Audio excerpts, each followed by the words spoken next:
Hello everyone, this is Stephen Gibson with another update for Outlaws in a Strange Land. So, here we go. Today, I have a few things, because it's been a while since I've made an update video.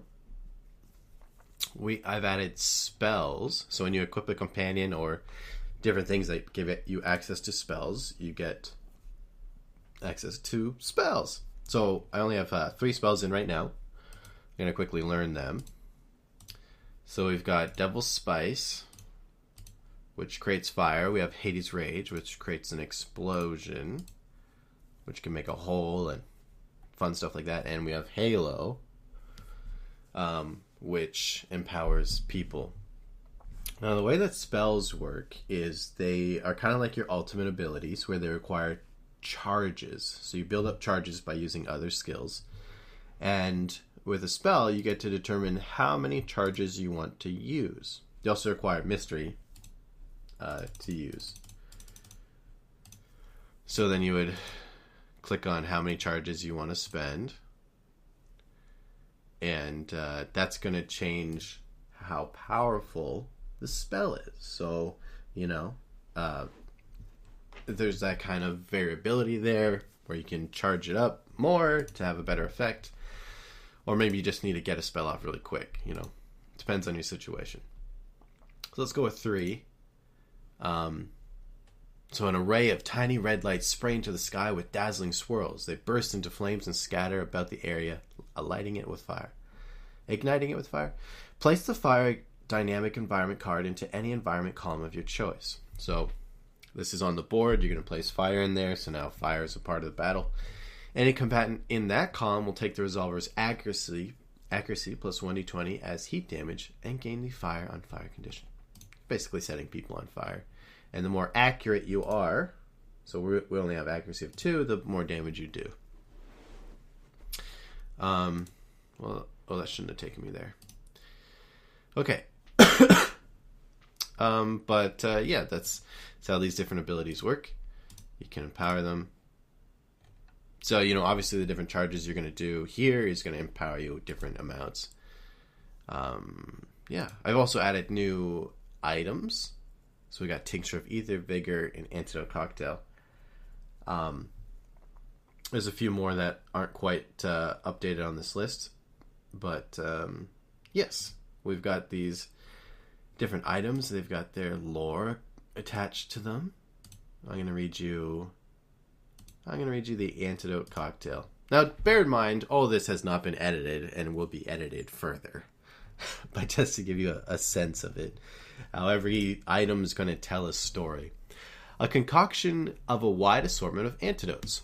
Why have one when you can have them all? As the slogan went, this impressive mix is so remarkable, it can even prevent bleeding from open wounds, though drinkers will undoubtedly experience some stiffness for several hours. This potion is a rather recent invention in the Forgotten West, though it became widely popular within a few short months. The great minds at Hawthorne's Brews, Chews, and Shoes in Black Eden created it originally, but it proved so useful that nearly everyone and their grandma sold their soul to rip off the recipe and make a quick buck.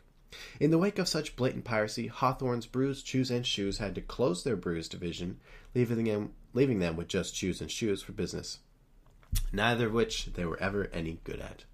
So it removes bleeding, poisoned, and draining. And, yes, there you go. Antidote Cocktail.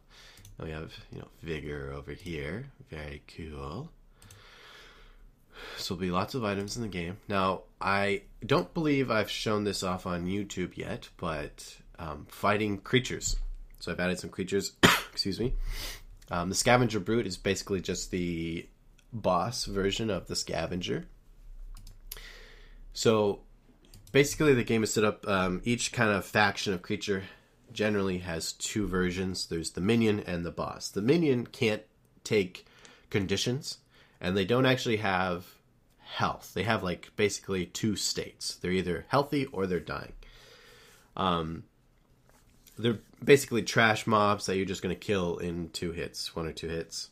And but they can still hurt you, and they still are part of the fight. That way, you can be fighting multiple creatures, but it's not like super annoying because each one is like really hard to take down. Basically, there's going to be one elite, which is going to be the hard one to take down, and the other ones are kind of that cannon fodder to give you a sense of... It's more thematic, that you can fight different people and different kinds of stuff like that. Works out nicely. Anyway, the app is going to ask you... The app doesn't know what the state of the creatures are on the cards or the board in combat, so it asks you questions.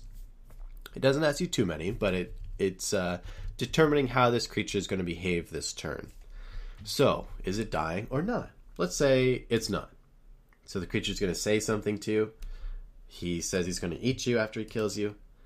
And then it's going to make a decision. And there's many branching options. So, am I within melee distance of my target? Let's say, yeah. So he goes, okay, he's going to try and disarm you. You're going to roll for him and then pick his roll. And then here's the outcome for that. Okay, and there's lots of different things that he can do. There's lots of different dialogues. And you just... So he just pooped. The scavenger scrunches their face and without shame drops a steaming pile of... ... Place the loose dirt dynamic environment card. So you'll be able to use that poop to your advantage, perhaps. It doesn't always ask you the same questions. So right now he's going to try and get... start his turn before everyone else. And I just want to show you kind of the variety here. So you're never quite sure what's going to happen. So he did the same thing as last time, but now this time he's frustrated. He's going to throw a rock at you. So because of the app, I just pumped in a whole bunch of different options for each creature. Oh, he keeps... Okay. He's very frustrated today. Now, sometimes you'll get the same thing. Sometimes you won't. It's random. At this point in time, he seems to be really trying to start his turn before everyone else.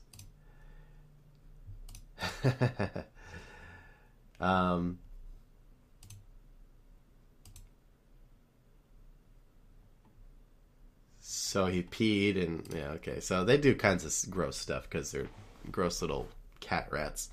Okay, so let's say what's going to happen when he's dying.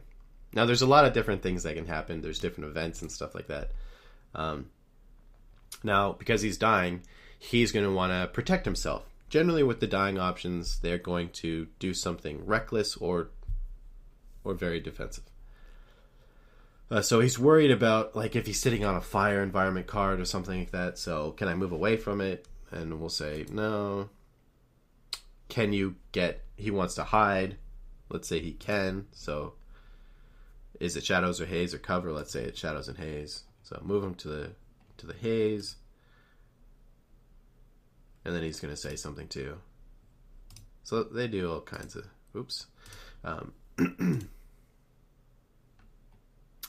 The scavenger, in a potentially foolish attempt to supercharge their own survival, pulls out a massive ether stone and forces it down their throat, viciously gagging all the while. Their belly, visibly larger, begins to quiver. The massive ether stone erupts into a bevy of jagged spikes, tearing apart the scavenger. Place the pointy things dynamic environment card into the environment. So he basically turned into a big old spike thing. Now, this is just one option. There's like 4 different things that could happen when he eats that stone. And there's like 10 different events for this scavenger. There's just... The point I'm trying to make is there's a lot of variety to what the creature will do. He's not completely unpredictable, but you're never exactly sure what he's going to do. And each creature is like that. They have different dialogue options, different events they do during combat. He might be... If he's dying, another creature might just come along and eat him. Because his blood, they could smell the blood or something. Like, all kinds of crazy stuff to really bring that flavor.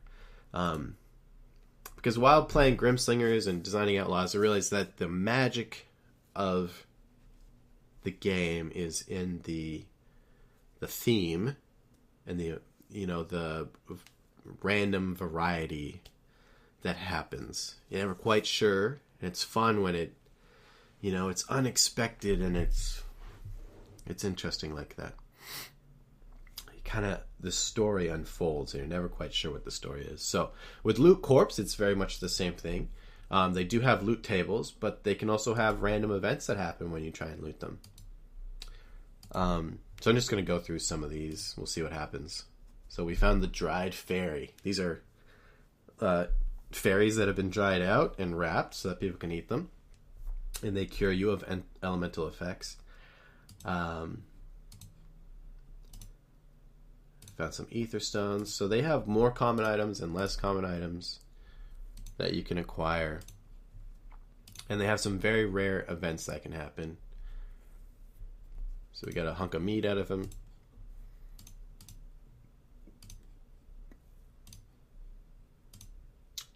Some matchstick caps. I mean, normally you're not going to just keep looting and looting and looting. You could if you wanted to cheat, but you got an antidote cocktail. Matchstick caps. I'm going to try and get an event. We'll see how long it takes. They're fairly rare, but they're not so rare that they don't ever happen. Some of these don't have 3D models yet. Some of the materials. A lot of matchstick caps. Are your eyes bleeding yet from all the popping? Okay. We'll give it 3 more tries. See if I can get an event. Nope, a weapon. Antidote cocktail. Alright, this is the last try. No. So some of the events are like it comes back alive, or it stabs you before it breathes its last breath, or you find like a note and you need to deliver that note to their family, or you can ignore the note. And there's just there's like 15 random events per thing. You could find out that it had been eating gold and its belly was full of gold, and you get like 50 coins, and there's all kinds of this. You're never quite sure what's going to happen when you loot it, or maybe it gets turned into a zombie or something like that. So there's lots of fun little gameplay elements with each aspect of the game, and I'm trying to infuse every part of it with that variety. So even looting the corpse, fighting them, their dialogue, and stuff like that, and each creature has its own thing, so it should keep it very fresh and a lot more fluid and dynamic than your regular board game, where it's kind of just, it's limited to what's on the card, right? Or maybe what's in a story booklet. But because of the app, I just have all this room to play, and I am playing.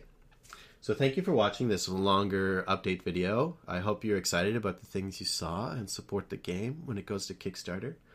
And if you'd like to play test it, it is almost in a state where people can start playing and fighting creatures. I'm still working on building in a little adventure, but yeah, thank you for watching.